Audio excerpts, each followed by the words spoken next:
Century 21 et ses 915 agences immobilières au service de vos projets partout en France présentent Sud Radio Conseil de famille. Bonsoir Stéphane Moller. Bonsoir Philippe Rossi. Stéphane, vous êtes associé au sein du cabinet VIA. Nous nous retrouvons chaque soir à 19h20 pour parler de finances, mais aussi d'immobilier, de droit de la famille. En fait, tout simplement pour parler de gestion de patrimoine. Et les questions se font de plus en plus nombreuses sur le blog de Conseil de famille. Aujourd'hui, nous allons parler crédit immobilier et échanger autour de la notion de durée de crédit. Stéphane, vous l'avez d'ailleurs plusieurs fois évoqué. Expliquez-nous pourquoi faut-il s'endetter sur des périodes longues ? Eh bien Philippe, comme souvent dans l'univers de la gestion de patrimoine, la notion qui vise à allonger la durée des crédits est très contre-intuitive.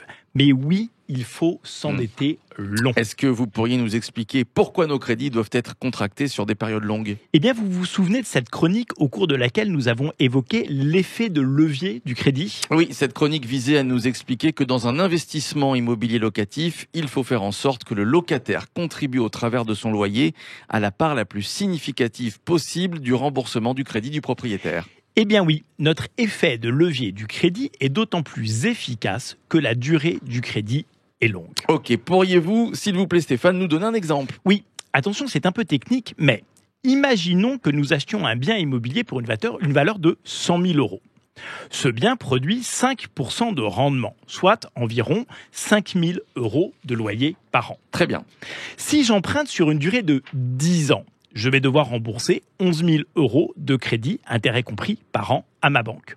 Je vais percevoir 5 000 euros de loyer par an. Mon effort d'épargne est donc de 6 000 euros par an pendant 10 ans. En 10 ans, mon appartement m'aura coûté 60 000 euros d'effort d'épargne. D'accord. Et sur 20 ans, par exemple ? Eh bien, si j'emprunte sur une durée de 20 ans, je vais devoir rembourser uniquement 6 000 euros de crédit par an à ma banque. Dans le même temps, je vais continuer à percevoir 5 000 euros de loyer par an. Mon effort d'épargne ne sera donc que de 1 000 euros par an, mais pendant 20 ans. Mon appartement m'a donc coûté 20 000 euros d'effort d'épargne au lieu des 60 000 euros dans le cas précédent. Donc, effectivement, contrairement aux idées reçues, un crédit long augmente l'effet de levier. Oui, Philippe. Et si nous pouvions emprunter sur 30 ans, le montant du crédit serait inférieur au montant des loyers et notre appartement ne nous coûterait rien. L'effet de levier serait alors infini. Nous reviendrons sur le sujet avec vous Stéphane, j'imagine. Et avec vous Stéphane, ce sont chaque jour autant de bons conseils de gestion de patrimoine. Conseil de famille revient demain. Oui, et demain nous parlerons retraite. À demain donc Stéphane, et vous retrouvez nos chroniques quotidiennes sur le site de Sud Radio, sudradio.fr. Et puis je vous rappelle que vous pouvez poser vos questions sur le blog de Conseil de famille, conseildefamille.com. C'était Sud Radio Conseil de famille.